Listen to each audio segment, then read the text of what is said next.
नाही कायद्याच्या मंदिराच्या समाजात थांबू द्या, कायदे इकडे खाली थांबू द्या.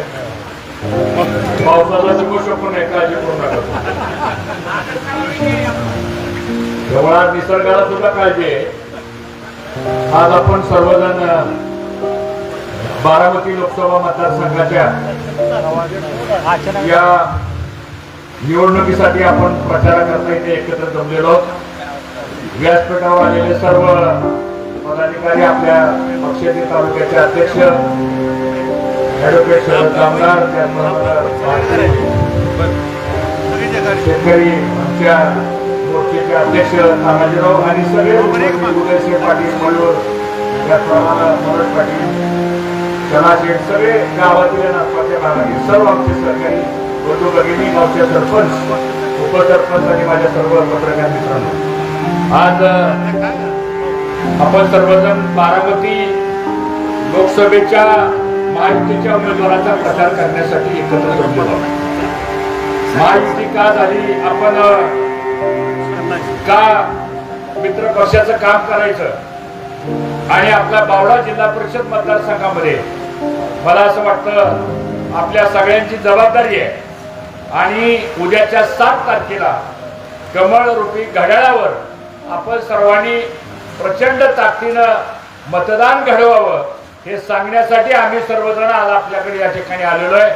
मी आलेल्या सगळ्या आमच्या सहकाऱ्यांचं स्वागत करतो, कारण मी ह्या गावचा नागरिक आहे, ह्या गावचा मतदार आहे. आणि बावडा पंचकृषीतील सगळ्या कार्यकर्त्यांना मला एवढंच सांगायचं आहे की मित्रांनो, ही निवडणूक आपल्या राजकीय दृष्ट्या ही निवडणूक आपल्याला फार महत्वाची आहे. कुठलाही वेगळा विचार आपण आपल्या मनामध्ये आणता कामा नये. आम्ही सुद्धा हा सगळा विचार करूनच निर्णय घेतलेला आहे. देवेंद्र फडणवीस साहेबांच्यावर चर्चा झाली, अजितदादा पवार, मी, देवेंद्र फडणवीस अशी आमची 3 तास चर्चा झाली. केंद्रीय गृहमंत्री अमित शाह साहेबांच्या निरोपावर सुद्धा बैठक झाली. आणि मला असं वाटतं तुमच्या माझ्या मनामध्ये जे प्रश्न आहेत की उद्या आपल्या विधानसभेच्या जागेचं काय होईल, उद्या आपल्या, कारण आपला आणि राष्ट्रवादीचा संघर्ष झालेला आहे, परंतु आज तिसऱ्यांदा जर नरेंद्र मोदींना ह्या देशाचं पंतप्रधान करायचं असेल तर आपल्याला काही जरी झालं तरी इंदापूर तालुक्यामधून आपल्याला महायुतीच्या उमेदवार सुनित्रा वहिनींना जास्तीत जास्त मताधिक्य घडवून देण्याचं काम आपल्या सर्वांना मित्रांनो या ठिकाणी करायचं आहे. आणि हे सांगण्यासाठी आम्ही सर्वजण या ठिकाणी आलेलो आहे.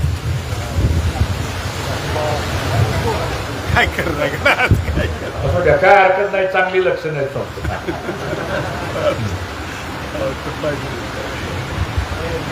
आपल्या लोकसभेच्या निवडणुकीमध्ये 3 पक्ष आपण एकत्र आलेलो आहे. त्याचबरोबर सदाभाऊ खोतची रयत क्रांती संघटना आपल्या बरोबर आहे. केंद्रीय समाज कल्याण मंत्री रामदास आठवले साहेब यांची आरपी आपल्या बरोबर आहे. महादेव जानकरांची रासप आपल्या बरोबर आहे. आणि हे सगळं पाहिल्यानंतर महायुतीची ताकद महाराष्ट्रामध्ये सरकार आपलं आहे, केंद्रामध्ये सरकार आपलं आहे. आणि मग हे जर घडवायचं असेल आपल्याला तर मला वाटतं तुम्हा सर्वांना मित्रांनो काम करण्याची आवश्यकता आहे. 2-3च मुद्दे सांगणार आहे मी आपल्याला की आपण हा निर्णय का घेतला महायुतीला मतदान करण्याच्या बाबतीतला. एक तर आपण भारतीय जनता पक्षामध्ये आहोत. भारतीय जनता पक्षाचा पंतप्रधान ह्या देशाचा पंतप्रधान होणार आहे. आणि मग आपली जबाबदारी आहे की जर आपल्या पक्षाचा पंतप्रधान होणार आहे तर आपल्या इथल्या मित्र पक्षाला सुद्धा आपल्याला बरोबर घेऊन जावं लागणार आहे. हा ह्याच्यातलं पहिलं कारण आहे. दुसरं महत्वाचं कारण असं आहे की या पुढच्या काळामध्ये ज्या काही पुढच्या निवडणुका होणार आहेत, आज राष्ट्रीय स्तरावर आपल्या पक्षाची ताकद आहे. राज्यामध्ये सरकार आपल्या विचाराचं आहे, केंद्रामध्ये सरकार आपल्या विचाराचं आहे. आणि मग सत्तेच्या प्रवाहाच्या विरोधात जाऊन 10 वर्ष आपली वाया गेली. 10 वर्ष आपल्या गावाला, आपल्या भागातल्या कार्यकर्त्यांना खूप त्रास झाला, पण तरी सुद्धा आमचा बहादर एकही कार्यकर्ता हल्ला नाही. त्याचं कारण असं आहे की स्वर्गीय भाऊंच्या काळापासून एक वेगळी संस्कृती आपल्या तालुक्यामध्ये आपण निर्माण केली. बावडे गावाने इतिहास घडवला. याच गावचा एक सुपुत्र भाऊंच्या रूपानं दिल्लीच्या पार्लमेंटमध्ये सुद्धा एकदा नाही 2 वेळा भाऊ दिल्लीच्या पार्लमेंटमध्ये गेले आणि महाराष्ट्राच्या मंत्रिमंडळामध्ये सुद्धा याच मातीतला एक कार्यकर्ता महाराष्ट्राच्या मंत्रिमंडळामध्ये सुद्धा गेलेला आहे. आणि म्हणून ह्या गावाचं आणि ह्या परिसराच्या पंचकृषीचे एक वैशिष्ट्य आहे. तिसरं महत्वाचं कारण असं आहे की आपल्याला आजपर्यंत केंद्राचा निधी कधी मिळाला नाही. आपल्याला मागच्या 10 वर्षामध्ये विरोधी पक्षाचा खासदार असल्यामुळं केंद्राचा निधी आपल्याला काय मिळाला नाही. आपल्या सर्वांचं जीवन हे शेतीवरती अवलंबून आहे आणि शेतीला जर मदत करायची असेल आपल्याला तर शेतीला पाणी लागेल, पाण्याबरोबर वीज लागेल, विजेबरोबर भांडवल लागेल आणि त्यातून शेतकऱ्यांचा कच्च्या मालाचं रूपांतर जर पक्क्या मालामध्ये करायचं असेल तर त्याला कारखानदारी लागेल. दुधाचा व्यवसाय मोठा आहे, ऊसाचा व्यवसाय मोठा आहे, डाळिंब फळबाग या मोठ्या प्रमाणात फळबाग आपण केलेले आहेत आणि त्याचबरोबर मत्स्य व्यवसाय मोठा आहे. त्याचबरोबर या तालुक्यामध्ये पोल्ट्रीचा व्यवसाय मोठा आहे. हे सगळे व्यवसाय जर आपल्याला चांगले करायचे असतील तर आपल्याला केंद्राची मदत आणल्याशिवाय पर्याय नाही. आज आपलं जीवन शेतकरी तलावावरती अवलंबून आहे, आपलं जीवन नीरा नदीच्या पाण्यावरती अवलंबून आहे, आपलं जीवन भीमा नदीच्या पाण्यावरती अवलंबून आहे. आज जर ह्या बंधाऱ्यामध्ये पाणी नसेल, शेतकरी तलावामध्ये जर पाणी नसेल, नीरा नदीच्या बंधारे जर आपले जर कोरडे पडले तर उद्या तुमचा माझा संसार प्रपंच कोण करणार आहे. आणि म्हणून आम्ही एक योजना तयार करतोय. फडणवीस साहेबांशी आमचं बोलणं झालं. आपल्याला इंदापूर तालुक्याला 10 TMC पाणी कमी पडते. आपल्याला नेरा गावा कालव्याकरता 5 TMC पाणी कमी पडतंय. खडकवासला कालव्याकरता आपल्याला 5 TMC पाणी कमी पडतंय. हे जर काम करायचं असेल आपल्याला तर 3 ते 3.5 हजार कोटी रुपयाचा निधी आपल्याला लागणार आहे. पाणी कुठं आणायचं योजना आपल्याकडे तयार आहे, पण योजना तयार आहे पण पैसे आणायचे कुठं हा मोठा प्रश्न आहे. आणि म्हणून मी आपल्याला सांगू इच्छितो, उद्या बारामती लोकसभेचा खासदार महायुतीचा निवडून गेला. अजितदादा पवार, मी स्वतः, देवेंद्र फडणवीस, एकनाथ शिंदे साहेब, आपले निवडून गेलेल्या खासदार वहिनी, आम्ही सगळेजण अमित शहा साहेबांकडे जाऊ. त्यांना सांगू आमच्या तालुक्याला 5,000 कोटी रुपये लागणार आहेत. ते नाही म्हणतील आपल्याला. मी आपल्याला 10 निश्चित सांगतो, 5,000 कोटी रुपयाचा निधी या तालुक्याला आणून दिल्याशिवाय आम्ही राहणार नाही ही खात्री सुद्धा मला आपल्या सर्वांना. आणि म्हणून विकासाकरता आपल्याला या माहितीच्या उमेदवाराचं काम करण्याची आवश्यकता. ठीक आहे, त्यांचा आमचा संघर्ष झाला असेल. अध्यक्ष साहेब 4 महिन्यापूर्वी बावडे गावची ग्रामपंचायतची निवडणूक झाली.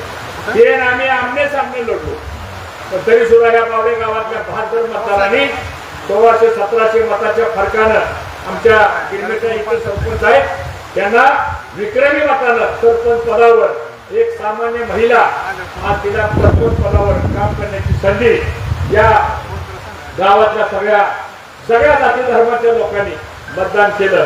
कारण शेवटी बावडा गाव आणि बावडाचा पंचकृषीतला भाग हा कधी जातीपातीचं राजकारण करत नाही. सगळ्या जाती धर्मांना बरोबर घेऊन जाण्याचं आपण काम करतो. सगळ्या गोरगरीब माणसांना मदत करण्याची भूमिका आपण सातत्याने करत असतो. आणि म्हणून ही नाळ आपली जोडली गेलेली सामान्य माणसांची. आणि म्हणून या सगळ्या गोष्टीचा विचार करून मित्रांनो आपण ह्या बाबतीमध्ये आपण निर्णय घेतलेला. आता लोकांच्या समोर 2 प्रश्न आहेत. आपण काम करायचं मग विरोधक म्हणजे राष्ट्रवादीचे म्हणतील की आमच्यामुळे मतदान झालं, अशी एक चर्चा होती संपूर्ण. ते डोक्यात काढून टाका. आज तालुक्याची राजकीय गणिताचा अभ्यास आपण करा. 2019 ला आपल्याला मतदान झालं 1,12,000 आणि राष्ट्रवादीला मतदान झालं 1,15,000. आपला पराभव निवडणूक आपण जिंकता निवडणूक आपण हारलो दुर्दैवानं आणि आपला विरोधक निवडणूक हारता जिंकला. ही वस्तुस्थिती आहे. आपण थोडं कमी पडलो. थोडं आपण जर सगळ्यांनी अजून ताकद लावली असती, थोडं या बावडा जिल्हा परिषद गटामध्ये जर थोडं आपण अजून काम केलं असतं, तुम्ही केलं नाही असं माझं म्हणणं नाही, पण अजून थोडी ताकद लावली असती तर 1500 मतं काढायला काय फार वेळ लागला नसता. फक्त 1500 मतांनी मित्रांनो आपला 2019 ला आपला पराभव झाला, पण आपण थांबलो नाही. आणि मग आज तालुक्याची आकडेवारीचा हिशोब जर आपण केला, काय राजकीय अभ्यास आपण या गोष्टीचा केला पाहिजे. बावडे गावातली सामान्य माणसं सुद्धा जागरूक आहेत या भागातली. आणि मग राजकीय अभ्यास जर आपण केला तर एका बाजूला राष्ट्रवादीकडे 1,15,000 मतं होती, आपल्याकडे 1,12,000 मतं होती. खरं सांगा बरं, 5 वर्षामध्ये आपली मतं वाढली का कमी झाली? वाढली का कमी झाली? आपली मतं वाढली, कदाचित 1.25 लाख झाली असतील, 1.5 लाख झाली असतील. त्यांची जी मतं होती 1,15,000 मतं, त्याच्यात आता 2 पक्ष झाले. ते खरं का नाही? मग 2 पक्ष झाल्यामुळे त्यांची मतं वाढली का कमी झाली? मग कमी झाली. एक शरद पवारांची राष्ट्रवादी झाली, एक अजितदादा पवारांची राष्ट्रवादी झाली. मग आता त्यांच्या मतामध्ये विभाजन झालं. आज तालुक्याचं गणित जर बघितलं आपण, तर आज बहुमतामध्ये मतदान कुणाकडे आहे? तर या तालुक्यामध्ये बहुमतामध्ये मतदान हे भारतीय जनता पक्षाकडे आहे. असा आपल्या सर्वांना त्याचा अनुभव आहे. मग आता उद्या मतदान झाल्यानंतर जर उद्या कोण म्हणालं की आमच्यामुळे लीड मिळालं, अजितदादांनी मला त्या दिवशी सांगितलं फडणवीस साहेबांच्या समोर, म्हणजे आमचा पक्ष फुटलेला आहे, ते मला म्हणले. त्यामुळं आमच्या पक्षाची ताकद इंदापूर तालुक्यामध्ये ही कमी झालेली आहे, ही वस्तुस्थिती आहे. मग तुमची ताकद कमी झाली आणि मग महायुतीचा उमेदवार निवडून आणण्याकरता जर भाजप पुढे आलं तरच महायुतीचा विजय होणार आहे, हे आता सगळ्या महाराष्ट्राला माहीत झालेलं आहे. आणि आपली ताकद 1.25 ते 1.5 लाख मताची आहे. म्हणून देवेंद्र फडणवीसने आपल्याला बोलवलं, म्हणून अजित पवारची, माझी आणि देवेंद्र फडणवीस साहेबांची बैठक झाली. म्हणून देवेंद्र फडणवीस साहेब इंदापूरला याचा निरोप आला. 24 तासामध्ये 10,000 माणसं आपण सर्वांनी त्या मार्केट कमिटीच्या सभेला आपण एकत्र जमलो आणि हा संदेश दिला की एका शब्दावर, नुसत्या निरोपावर या तालुक्यामध्ये भारतीय जनता पक्षाचा स्वाभिमानी कार्यकर्ता 10,000च्या संख्येनं मार्केट कमिटीच्या मंडपामध्ये त्या ठिकाणी हजर राहिला. आणि मग अजितदादा माझ्या मागे 8-10 दिवस लागले. हर्षवर्धन पाटील मला भेटायला यायचे, आम्हाला उमेदवाराला घेऊन भेटायला यायचं. मला निर्णय आता झालाय आपला. नाही म्हणले सूचक म्हणून तुम्हाला सुनीत्राबाईंच्या फॉर्मवर सही करावं लागेल. मला देवेंद्र फडणवीस साहेबांचा फोन आला, मला म्हणे हर्षवर्धनजी आपल्याला ते काम करावं लागेल. म्हणलं आपण पक्षाचे नेत्या, मला केंद्राच्या नेत्यांचा पण फोन आला, तुम्हाला ह्या संदर्भात काम करावं लागेल, तुमच्या अडचणी आम्हाला माहित आहेत. ही सगळी चर्चा झाली. 50-55 मुद्द्यावर 3 तास चर्चा झाली. मोठ्या भाऊंच्या काळापासूनचे सगळे विषय त्या बैठकीमध्ये मांडले. जाहीर भाषणात मला त्या गोष्टी सांगता येणार नाही, पण सगळे विषय मांडल्यानंतर मग निर्णय झाला. आणि मग काय निर्णय झाला त्या दिवशी अजित पवारांनी आपल्या इंदापूरच्या भाषणामध्ये स्पष्ट सांगितलं.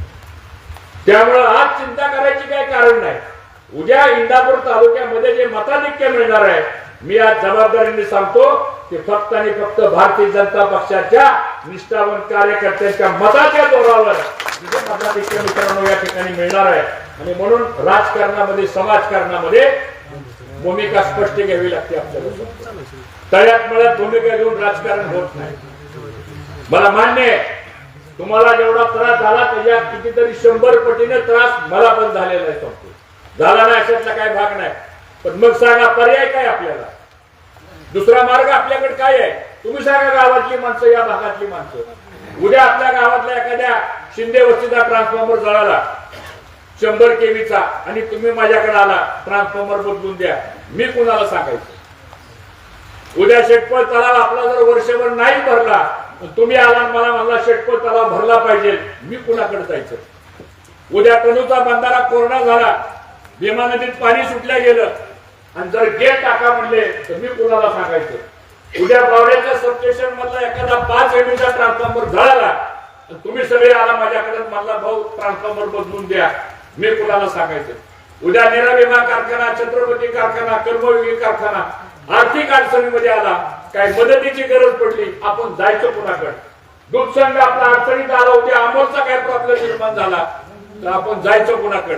उद्या भविष्यामध्ये काही प्रश्न निर्माण झाले, आपण जायचं कोणाकडे? हा सुद्धा प्रश्न आपल्याला विचार करावा लागणार आहे. आणि म्हणून ह्या सगळ्या गोष्टीचा विचार आपण केला. हे क्षणिक सगळं सोडून द्या आणि मनातली भीती काढून टाका. प्रत्येकाच्या मनामध्ये एक भीती आहे, आपलं भाऊ काय व्हायचं सोडतो. मग आपल्या विधानसभेचं काय होईल? जागा सुटणार का? काय होणार का? कशाला चिंता करते? मगाशी मी आकडेवारी सांगितली. आज ताकद आपली आहे, स्वबळावर आपण या तालुक्यामध्ये परिवर्तन केल्याशिवाय राहणार नाही. ही ताकद आज आपली तुमच्या सर्वांच्या सहकार्यातून आपण निर्माण केलेली आहे आणि मग चिंता करायची काहीच कारण नाही. सांगतो तुम्हाला 10 वर्ष आपल्या तुमच्या आमच्या सगळ्याच्या हालाकीमध्ये गेले. आज सांगा माझ्या सुद्धा उमेदीतली 10 वर्ष म्हणजे आज परिस्थिती अशी होती. 10 वर्ष आपली वाया गेली, पण तरी सुद्धा आपण जनमानसामधून आपण बाजूला निघालो नाही. आज 10 वर्ष आपण आमदार नाही, खासदार नाही, मंत्री नाही, कोणी नाही. आपण एक सामान्य कार्यकर्ता म्हणून आम्ही तुमच्या मागे उभा राहिलो, तुम्ही माझ्या मागे उभा राहिला आणि आज बघता बघता या इंदापूर तालुक्यामध्ये एक वेगळं अस्तित्व आपण मित्रांनो निर्माण केलेलं आहे. आणि म्हणून राजकारणामध्ये असे प्रसंग येतात, राजकारणामध्ये अशा काही घटना घडतात, पण त्याची फार चिंता मित्रांनो करण्याची काही गरज नाही. मी राष्ट्रवादीच्या सुद्धा सगळ्या नेत्यांना सांगितलं, म्हणलं आमच्याकडून दगाबाजी होणार नाही, आमच्याकडून आत बाहेर होणार नाही. आम्ही माणसं असे मदत करायची, खुल्या मदत करू, विरोध करायचा खुल्या विरोध करू. मागचा इतिहास आठवा, मोठे भाऊ पवार साहेबांच्या विरुद्ध उभं राहिले होते सोबत. असं काय नाही, आपण 2 वेळा 3 वेळा मोठे भाऊ पवार साहेबांच्या विरोधामध्ये उभा राहिले होते. लढलो आपण, सामने आमने सामने लढलो आपण. आपण काय भागा हटलो नाही. त्यामुळे लढणार रक्त आपल्यामध्ये आहे, रडणार रक्त आपल्यामध्ये नाहीये. सांगतो लढून राजकारण करायचंय, रडून राजकारण नाही करायचं सांगतो तुम्हाला. आणि म्हणून आता दिवस बदलणार आहे. मी आपल्याला एवढंच सांगणार आहे, आता तुम्ही या सगळ्या किंतु परंतु मधनं बाहेर या. तर उद्या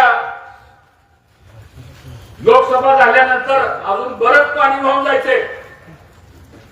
हाय का कोणाची गॅरंटी उद्या काय होणार आहे ते सांगा मला. 2019 ला भाजप सेनेच्या 160 जागा आल्या. उद्धव ठाकरे हे इकडे व्हायच्या ऐवजी काँग्रेस आणि राष्ट्रवादी बरोबर ते मुख्यमंत्री झाले. मला वाटलं का 2.5 वर्ष आपल्याला सत्तेपासून बाहेर राहावं लागलं आपल्या पक्षाला. त्याच्यानंतर एकनाथ शिंदे साहेब 12 मंत्र्यासहित 40 आमदार काढले बाहेर. सुरतवरनं गुवाहाटीला गेले, गुवाहाटीवरनं गोव्याला आले, गोव्यावरनं राजभवनला गेले, मुख्यमंत्री झाले. मागच्या 5-6 महिन्यापूर्वी अजित पवारांनीच बंद केला आणि पक्षच पडला. 40 आमदार निघाले का नाही घेऊन बाहेर जाऊन कुठे आले? तिसरं इंजिन आपल्या सरकारला जॉईन झालं. त्यामुळे चिंता करायची कारण नाही. उद्या काय होईल याचा विचार आज आपण करू नका. आज आपली जबाबदारी आहे. केंद्रीय नेतृत्वाने बारामती लोकसभा मतदारसंघाची निवडणूक, माझे शब्द लक्षपूर्वक ऐका, ही सगळ्यात हॉट निवडणूक झाली आता सध्या बारामती. 10 वर्षे आपल्याला सरकार आपला असून सुद्धा आपला खासदार आपल्या विरोधातला असल्यामुळं एक दबडा सुद्धा आपल्याला केंद्राचा मिळाला नाही. खरंच सांगा बरं तुम्ही. विरोधी पक्षाचा खासदारला फंड किती आहे? वर्षाला 5 कोटी रुपये. आणि तालुके किती आहेत? 6. तालुक्यातलं मतदान किती आहे? 6 तालुक्याचं 22.5 लाख. मग कल्पना करा उद्या आपल्याला निधी कोण देणार आहे? तुम्ही बघितलं 1 वर्ष सरकार आपलं झालं तर आले का नाही पैसे आपल्याकडे? सांगा मला. मध्ये झाली गडबड ह्या 2-3 महिन्यामध्ये, पण अजितदादांनी शब्द दिलाय. परवा देवेंद्र फडणवीस साहेबांसमोर सुद्धा सांगितलं आहे, आमच्या विचाराच्या ग्रामपंचायती आहेत, आम्हाला डेप्युटेशन मधून निधी पाहिजे. आमच्या विचाराच्या ग्रामपंचायती आहेत, आम्हाला 25-15 मधून निधी पाहिजे. आमच्या विचाराच्या गावामध्ये बजेट मधून आम्हाला काय निधी पाहिजे. आणि जिथं जिथं म्हणून आम्हाला विकास कामांच्या करता पैसे लागतील तर देवेंद्र फडणवीस आणि कोणी सांगितलं त्याची गॅरंटी मी घ्यायला तयार आहे. आणि म्हणून अजिबात चिंता करू नका. आज केंद्रीय नेतृत्व 4 दिवसांनी आम्हाला फोन करून विचारतोय काय परिस्थिती आहे. ठीक आहे, मागच्या 4-5 दिवसामध्ये जरा इकडे तिकडे संदिग्ध वातावरण होतं, पण गेल्या 2 दिवसापासून वातावरण जर आपण बघितलं तर आता महायुतीची गाडी ती आता रुळावर आलेली आहे आणि अजून 15 दिवस आहेत प्रचाराला. ताकद सगळी लागली आता निवडणुकीला. तुम्ही बारकाईने अभ्यास करा.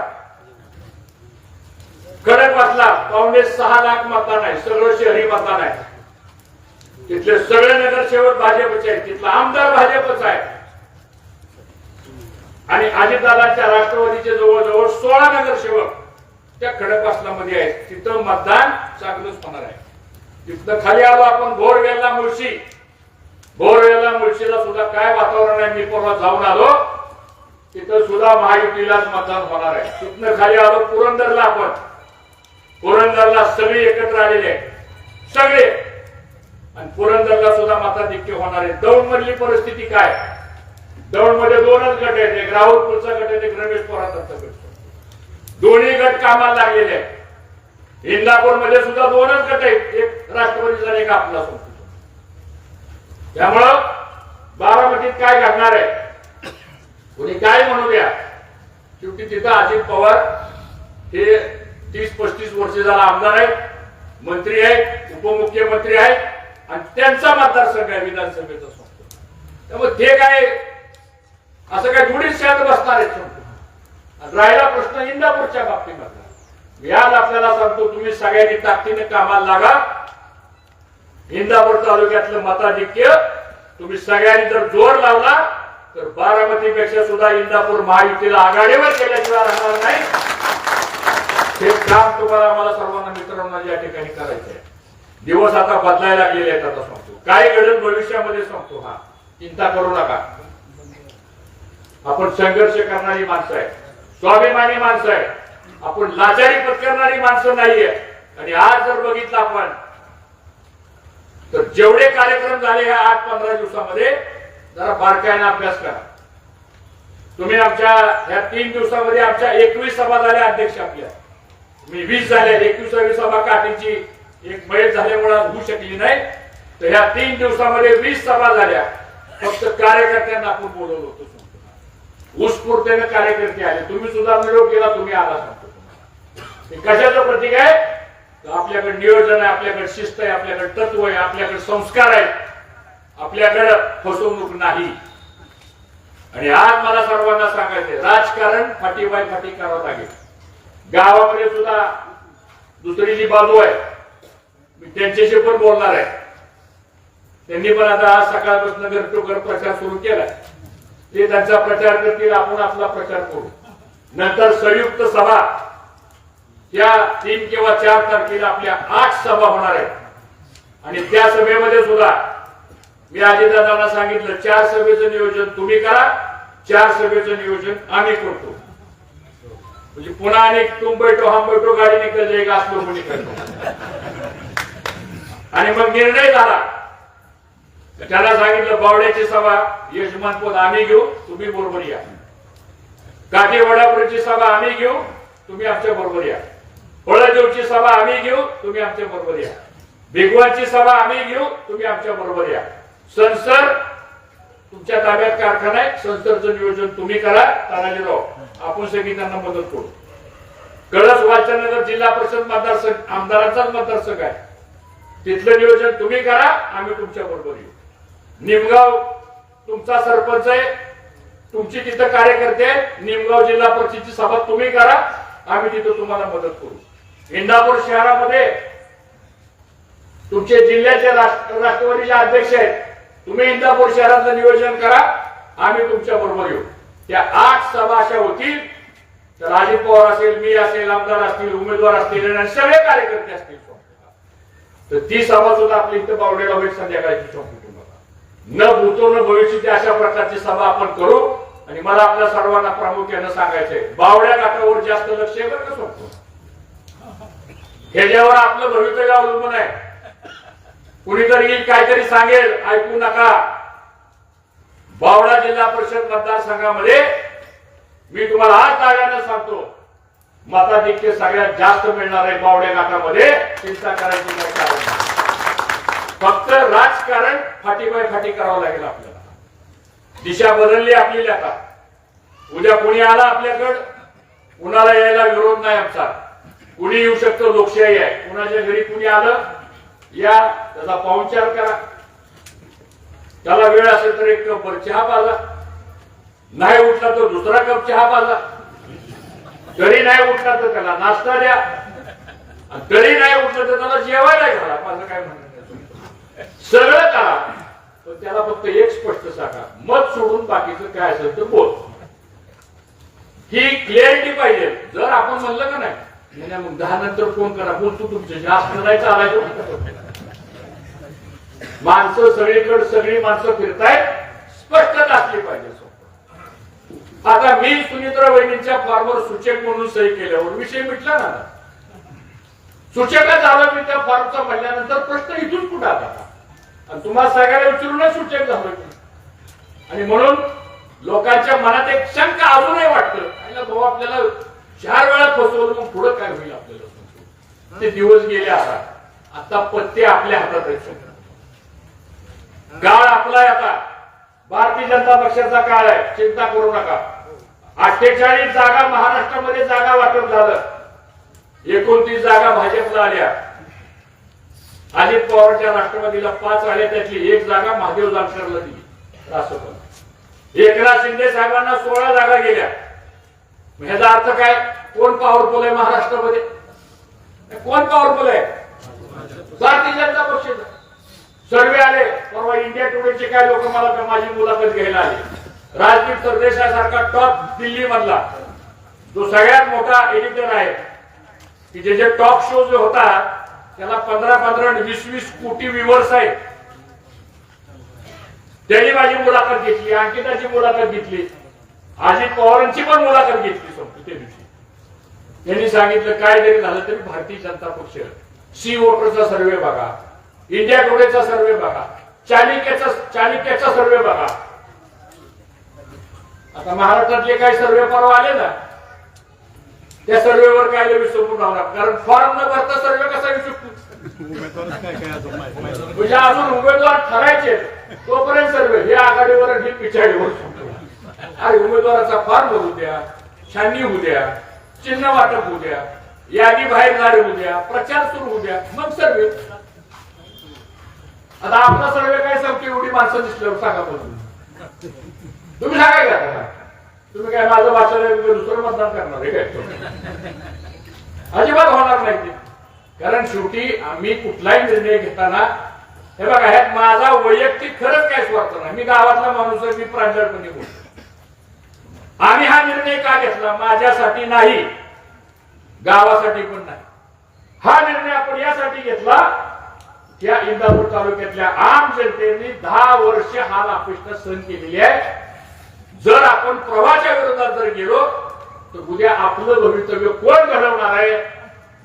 तुम्ही माझ्याकडे येणार, मी कुणाकडे जायचं सांगतो. हा विचार करा. संपल उद्या 7 तारखेला निवडणूक, पुन्हा माणसं दिसायची की नाही सांगतो तुम्हाला. दिसतील का माणसं ही परत आपल्याला? आणि म्हणून कोणी येईल काय म्हणेल कशाचा विचार करू नका. सगळी ताकद कोणाला लागलेली आहे. 29 तारखेला पंतप्रधानांची सभा होणार आहे खडकवासलेला, आजच प्रोग्राम आलाय. 30 तारखेला पंतप्रधान सोलापूरला आहेत, माढ्याला आहेत, सातारला आहेत. मला तर अशी वेळ एखादे पंतप्रधान मुक्काम सुद्धा करतील पुण्याला, नाही तर सोलापूरला करतो. एवढी ताकद केंद्राने का लावलेली आहे त्याला एक वेगळं महत्व मित्रांनो प्राप्त झालेलं आहे. तुम्ही ह्या निवडणुकीचं गांभीर्य समजून घ्या. आज आमच्या मनामध्ये कल्पना आहे, उद्योगधंदे आपल्याला 10 वर्ष आपण सत्तेपासून बाजूला गेल्यामुळे हा तालुका 25 वर्ष मागे गेला.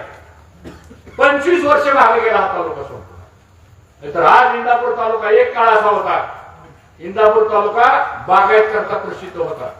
इथं 22 गावातले शेतकरी आहेत. उन्हाळ्यामध्ये सुद्धा बेडकं वाढायचे का नाही सांगा. होय तानाजीराव, आता आपल्याला हा रोड 1 तास तरी पाणी सोडा. तास जिथं आपण 3-3 दिवस पाणी वापरायचो, ती दिवस गेले आता तासावर आले संपवता. भविष्यामध्ये मिनिटावर येईल, त्याच्यानंतर सेकंडवर येईल आणि पुन्हा कायमचं बदल होईल. म्हणून विचार सगळा मला असं वाटतं ह्या माध्यमातून करा. आणि म्हणून एखादी मोठी गोष्ट जर साध्य करायची असेल आपल्याला तर 2 पावलं आपल्याला मागे सरल्याशिवाय मोठी उंच उडी घेता येत नाही. तशी परिस्थिती मित्रांनो आज या ठिकाणी झाली. देवेंद्र फडणवीसची त्याग केला नाही का? 120 आमदार असताना सुद्धा ते उपमुख्यमंत्री झाले. त्यांच्याकडे अर्थ खातं असताना सुद्धा त्यांनी ते अर्थ खातं अजितदादांना दिलं. चंद्रकांत दादांचं पालकमंत्रीपद होतं ते काढून अजितदादांना दिलं.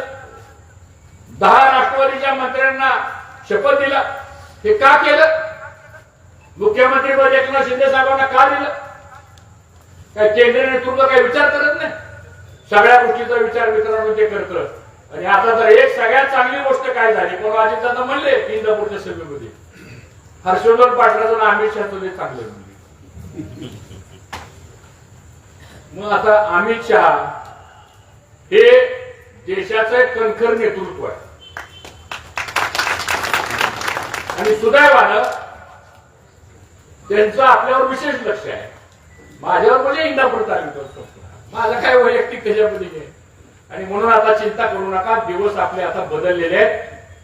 एक निवडणूक ही उद्याची लोकसभेची सांगतो तुम्हाला. एवढं काम करा आता, पुढचं माझ्यावर सोपवा, काय चिंता करू नका. कोणी काय सांगेल, आता काय लोकांनी प्रचार काय सुरू केलाय, तुम्ही नका भाऊची माणसं आहे, भाऊचीच राहा. जर का मित्र वहिनी निवडून आले तर भाऊचा अवघड आहे बरं का सोडतो. अशी काय माणसं प्रचार करतात, म्हणजे त्यांना माझी लईच काळजी लागली. मी आतापर्यंत नव्हती काळजी, पण आता जास्त काळजी लागली. माझी एवढी काळजी करतात त्याबद्दल त्यांचा आभार मानतो मी. पण आम्हाला कळतं तुमचं प्रेम कसलं आहे. आणि म्हणून या सगळ्या अपप्रचारापासून आपण बाजूला गेलं पाहिजे कुणीही. आणि मी तुम्हाला 2 गोष्टी सांगून माझं भाषण संपवणार आहे, कारण तुम्ही उभा राहून भाषण ऐकताय. पहिली गोष्ट अशी आहे की सगळी यंत्रणा कामाला लागली. कुठं काय होतंय लगेच निरोप जातो. खरं सांगतो तुम्हाला. आणि मला पण लगेच सकाळी 7 वाजता फोन येतो की तुमची हे 10 कार्यकर्ते अमुक अमुक ठिकाणी अमुक अमुक बरोबर होते. मग ते स्पष्टीकरण देता देता देता मला नाका दमत होता. मी पण त्यांना लगेच मेसेज पाठवतो, तुमचे सुद्धा 20 कार्यकर्ते स्टेजवर उतरले की त्यातली 4 म्हणते आमच्याला म्हणते आपण, ती पण सरळ करा. आता तालुक्यात घरनगर मला पाठवाय हो. आता 40 वर्ष झाला आम्ही हीच व्यवसाय करतोय. दुसरं काय उठल्यापासून हेच काम आहे आपलं, दुसरं काय काम आहे. पण आज मला इंदापूर तालुक्यातल्या आपल्या कार्यकर्त्याचा मनापासून स्वाभिमान आणि अभिमान आहे. किती सत्तांतर झाली आणि किती जरी अन्याय झाला तरी आज ह्या तालुक्यातला या भागातला 72 कार्यकर्ता, एक सुद्धा कार्यकर्ता आपला बाजूला गेला नाही. मला असं वाटतं ही सगळ्यात मोठी राजकीय ताकद आपली आहे. आणि म्हणून हे प्रेमाचं वजा आमच्या खांद्यावर आहे. याची उतराई करायची असेल तर विकासाची गंगा दिल्लीपासून खाली आणावं लागेल आपल्याला. एक योजना अनिल अप्पा आम्ही डोक्यामध्ये घेतलेली, आज सांगत नाही, पण सुतवाच फक्त करू इच्छितो. या इंदापूर तालुक्याला आपल्याला भाडगरच्या पाण्याचा प्रश्न निर्माण झालेला आहे. बघितलं आपण, आंदोलन चाललंय, टीव्हीवर बघितलं का नाही आपण. खडकवासला चौफुल्यापर्यंत पुणे वाढलंय, तिकडं लोणावळ्यापर्यंत पुणे वाढलंय, तिकडं तिकवी आणि त्या शिरवळ पर्यंत पुणे वाढलंय, तिकडं शिरूर पर्यंत पुणे वाढलंय, आणि इकडं मनसर पर्यंत पुणे वाढलेलं आहे. म्हणजे उद्या भविष्यामध्ये 4 नवीन महापालिका होतील पुण्याच्या हद्दीमध्ये, अशी परिस्थिती आहे. त्यांना लागणारे 40 टीएमसी पाणी पिण्यासाठी. खडकवासल्याचं धरण आहे 28 टीएमसीचं, टेमघरचं धरण आहे 4 टीएमसीचं. मग आता पाणी आणायचं कुठलं? एक नवीन साईट आता आयडेंटिफाय झालेली धरणाच्या संदर्भामध्ये, त्याला लागणार आहेत 1,500 कोटी रुपये ते धरण बांधायला. 2-2.5 वर्षामध्ये धरण बांधलं जाऊ शकतं. आता नवीन टेक्नॉलॉजी आलेली आहे. ते अटल सेतू बघितला ना आपण, 20 किलोमीटरचा समुद्रात एवढा 20 किलोमीटरचा पूल बघितलाय कुठं आपण? ते झाला का नाही 2-2.5 वर्षामध्ये सांगतो. मग तो प्रश्न आपल्याला सोडवावा लागेल. तिथं उजनी धरणापासून खाली नरसिंगपूर पर्यंत जर आपण गेलो तर 3 बंधारे आपल्याच काळात बांधले आपण. बाटणीगावचा बंधारा बांधला, टरूचा बंधारा बांधला, नरसिंगपूरचा बंधारा बांधला. त्याच्या पुढे गेले की संगमावर आपण एक बुडीत बंधारा बांधलेला आहे. तो बुडीत बंधाऱ्याला अजून 1 मीटर, दादा मोठी दिसले मला मध्ये कुठे तरुणची दादा मोठी होती काय तिथे बाळवा इथं सगळी मंडळीच आहे. तो बुडीत बंधारा 1 मीटरनी जर आपण वाढवला तर लिंबेवाडी पर्यंत दर्ग्यापर्यंत पाणी जाईल. त्याला पैसे लागणार आहे. नीरा नदीवरचे सगळे बंधारे दुरुस्त करावे लागतील आपल्याला.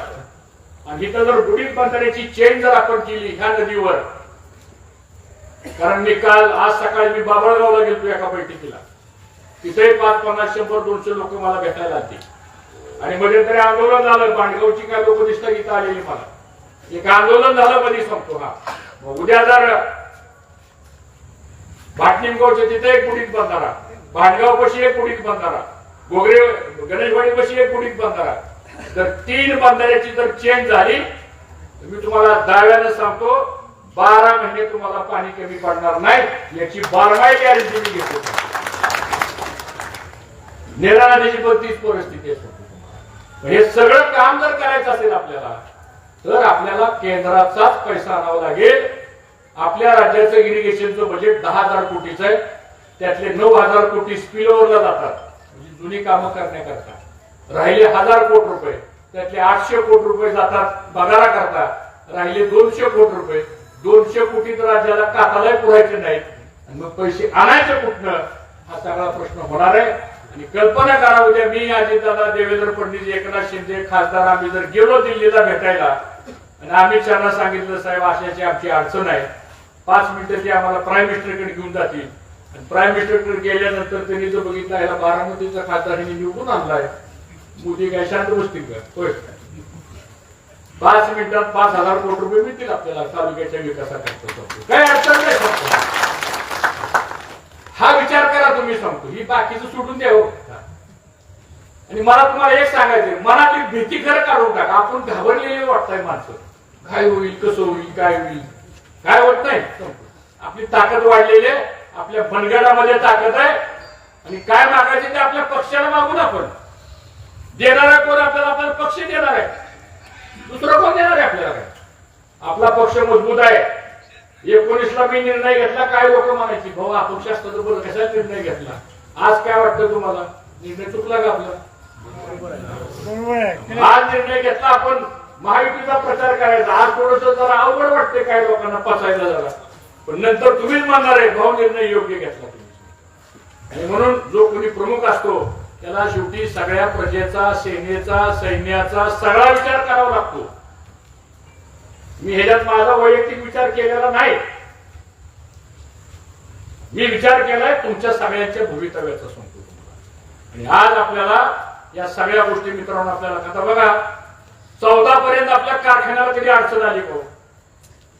जशी राजसत्ता आपली गेली की आपली आर्थिक कोंडी झाली. पैसे द्यायला प्रॉब्लेम, कर्ज मंजूर करायला प्रॉब्लेम, मंजूर झालेलं कर्ज वितरण करायला प्रॉब्लेम, वितरण केलेलं पैसे सुद्धा खात्यात जमा व्हायला प्रॉब्लेम संपला. इतका त्रास आपल्याला झाला. परवा अजितदादांना म्हणलं आमच्या कारखान्याला मात्र तुम्ही मदत केली पाहिजे, अडवलं नाही पाहिजे. त्यामुळे आता निरावे माझं कुठं पेमेंट राहिलं असेल 2-4 दिवसामध्ये ते सगळं पेमेंट जाईल. काय काळजी करू नका. सगळ्या प्रश्न आता मार्गी लागलेले आहेत. तिरुमुलीचे प्रश्न मार्गी लागले. आणि आता तर दिल्लीच्या कमिटीमध्ये मीच आहे, एनसीडीसीचा डायरेक्टर मीच आहे. आम्ही फक्त 3 डायरेक्टर आहे एनसीडीसीला दिल्लीमध्ये. आणि एनसीडीसीचा अध्यक्ष कोण आहे माहिती का? केंद्रीय गृहमंत्री अमित शहा साहेब. आणि आम्ही 3 संचालक कोण आहे? एक गुजरातचे संचालक आहे, एक महाराष्ट्रातनं मी आहे, आणि एक वर्मा म्हणून वाराणसीचे आहेत, जे नरेंद्र मोदी साहेबांचा मतदारसंघाचं काम बघतात. 10 वर्ष झालं ते माझ्याबरोबर बोर्डामध्ये आहे. त्यामुळे काळजी करायची काही कारण नाही. तेव्हा आता सगळे दिवस आता बदलतील. युवकांना आपल्याला रोजगार द्यावा लागणार आहे. मी सहज परवा विचार करत होतो की आता अजून जर 2 MIDC आपण काढल्या तर काय होईल सांगा. एक 2-3 हजार एकर जमिनी जर आपण अक्वायर केल्या आणि मार्केट प्राइस प्रमाणे चौपट किंमत जर दिली आपण त्या जमिनीची, कोण नाही म्हणणार आहे? करावं लागेल आपल्याला. आणि मग उद्या जर अमित शहा मोदी साहेबांनी ठरवलं आणि सांगितलं उद्योगपतीला 5-10-15 हजार कोटीचे 2-4 प्रकल्प देऊन टाकायचं, 2 वर्षात कारखानदारी उभा राहील ना सगळी. रोजगार कोणाला मिळणार आहे? आज आमच्या युवकांना रोजगार मिळणार आहे. आता घरात महिलांना कामच नाही काय, आणि मग ती कुटुंब चालवणं बी अवघड व्हायला लागले. आता घरातला पुरुष आणि स्त्री दोघं जर बरोबर पुढे आली तर त्या कुटुंबाला सुद्धा एक चांगला आर्थिक हातभार लागू शकतो. आणि म्हणून टेक्सटाईल पार्क सारखा एखादा प्रकल्प जर आपण काढला तर 4-5 हजार महिलांना 15,000, 20,000, 25,000 रुपये याप्रमाणे सुद्धा आपण रोजगार देऊ शकतो. ही कल्पकता कुणाकडे आहे? ज्याला विजन आहे ती माणसं ही गोष्ट करू शकतात. आणि म्हणून आता हे सगळं मी तुमच्याकडे एवढं पोटेंशियल का मांडतोय? आता मनातल्या शंका किंतु परंतु काढून टाका, कारण आपण शब्द दिलेला आहे. आपण आयुष्यामध्ये काय पाळलं? आपण शब्द पाळला, जे काय असेल ते. मग आपण शब्द दिला म्हणल्यानंतर आपलं काम आहे त्या पद्धतीने आपण मित्रांनो काम केलं पाहिजे.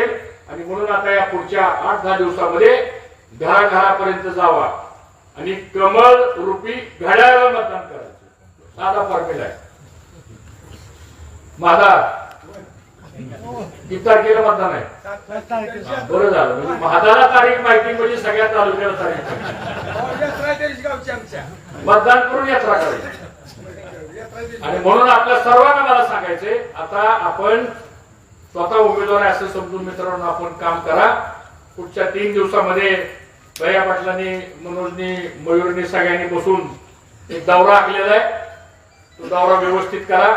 त्याच्यानंतर घर टू घर आपल्याला पॉम्पलेट द्यायचं, ते व्यवस्थित करा. शेवटची सभा आपली इथं मोठी होईल ती आपण ताकदीने करू. आणि मग 5 आणि 6 तारखेला मात्र जसं आपण ग्रामपंचायतची निवडणूक लढवली त्या धर्तीवर आपल्याला काम करावं लागेल. आणि मला विश्वास आहे की तुमच्या सगळ्यांच्या आशीर्वादावर, कारण बावड्यावर सगळ्यांचं लक्ष आहे बघा. तुम्हाला बावडा काय करते ह्याच्यावर लक्ष आहे. म्हणून बावड्याचं मतदान 11,000 आहे. मी टक्केवारी अजिबात सांगणार नाही, कारण माझं टक्केवारीचं काही जमत नाही. पण अधिक मतदान कसं होईल आपल्याला याचा निश्चितपणाने आपण सर्वजण प्रयत्न करू. आणि पुन्हा एकदा एक नवीन विकासाचं पर्व या सगळ्या इंदापूर तालुक्याच्या 5.5 लाख लोकसंख्येला सगळ्याला बरोबर घेऊन जाण्याचं एक तत्व तुम्ही आम्ही सर्वांनी स्वीकारलेलं आहे. अशा पद्धतीने मित्रांनो आपण काम करू. आज आपण एवढ्या मोठ्या संख्येने आलात तर म्हणजे अध्यक्षाला भाषण करायचं होतं, तानाजीरावला बोलायचं होतं, पण झालं काय? पाऊसच आला. बरं झालं पाऊस आला. 19ला पावसामुळे आपला बघायला जातो. पाऊस आला, चांगली गोष्ट झाली. आणि या वर्षी आनंदाची बाब अशी आहे की मेट्रोलॉजी डिपार्टमेंटचा अंदाज आहे की 20 मे पासून मोठा पाऊस होणार आहे. त्यामुळे या वर्षी 110% पाऊस पडणार आहे. आणि मग तो जो काही अंदाज होता अल निनोचा वगैरे सगळा तो सगळा आता बदललेला आहे. कारण मी दुबईला कॉन्फरन्सला गेलो त्यावेळेस अमेरिकन सॅटेलाइटचा सर्वे एक प्रेझेंटेशन आमच्या सोबत मांडलं गेलं होतं. परवा आपल्याच भारताच्या हवामान खात्यानं सुद्धा ते सांगितलेलं आहे. आणि म्हणून चिंता करू नका. निसर्ग चांगला आला, सरकार आपलं आलं, महायुतीचा खासदार निवडून गेला, सगळं फील गुड ज्याला म्हणतो आपण ते सगळं झाल्यानंतर आबा तुम्ही काळजी करू नका. आबा सारखे चिंताग्रस्त दिसतात. चिंता करू नका. आता चिंता करणारी माणसं दिल्लीत बसले. आपण चेहऱ्यावर हसरा चेहरा ठेवा, सगळं व्यवस्थित होईल. काय लागतं आयुष्यामध्ये माणसाला? काय लागत नाही. मन चांगलं असलं, आनंदी मन असलं आणि भीती मनात नसली ना काय चिंता नसते. तुमची तुम्हाला माझ्या चेहऱ्यावर तुम्हाला काय केली परिणाम दिसला काय नाही. कारण आपलं दामन साफ आहे. चिंता करायची कारण नाही. सगळं होईल व्यवस्थित. आणि असं सगळ्या घटना व्यवस्थित घडत गेल्या. आणि जो त्रास होत होता आपल्याला आठवतंय का? देवेंद्र फडणवीसच्या सभेमध्ये मी एक वाक्य उच्चारलं होतं, साहेब हा तेवढा फोन यायचा बंद करा. बरोबर आहे. याचा अर्थ असा आहे की आपल्याला त्रास जो व्हायचा ते कुणाच्या तरी सांगण्यावरून फोन यायचा. मी फोनचाच बंदोबस्त केला. त्यामुळे आता काही काळजी करू नका, सगळं व्यवस्थित होईल. त्यांच्याही लक्षात आलेलं आहे आता की इथं कुणावर अन्याय करून चालणार नाही. कुणाचं योग्य असेल, त्यांचं योग्य असेल करा, आमचं योग्य असेल करा, आमचं अयोग्य असेल करू नका. पण योग्य असताना जर नाही झालं तर मग मात्र ही योग्य होणार नाही. अशा प्रकारच्या भूमिका सुद्धा आपण या ठिकाणी मांडल्या. आज पावसामुळे थोडी आपली गैरसोय झाली त्याबद्दल मी दिलगिरी व्यक्त करतो. आणि तालुक्यातले आमचे बरेच सहकारी या ठिकाणी आलेले आहेत. सगळ्यांचं गावाच्या वतीनं मनापासून स्वागत करतो. आपल्या सर्वांना खूप खूप शुभेच्छा व्यक्त करतो. आणि मी सांगितल्याप्रमाणे आपण सर्वांनी आता शंका मनात आणू नका. एवढंच आपण काम कराल हा विश्वास व्यक्त करतो आणि माझं लाभलेलं भाषण संपवतो. जय हिंद, जय महाराष्ट्र. धन्यवाद साहेब. या कार्यक्रमाचं आभार प्रदर्शन करतील बावडा ग्रामपंचायतीचे विद्यमान सदस्य संतोष काका सूर्यवंशी. आजच्या या संवाद बैठकीसाठी उपस्थित असलेल्या राष्ट्रीय साखर संघाचे अध्यक्ष हर्षवर्धन पाटील साहेब, भारतीय जनता पार्टीचे अध्यक्ष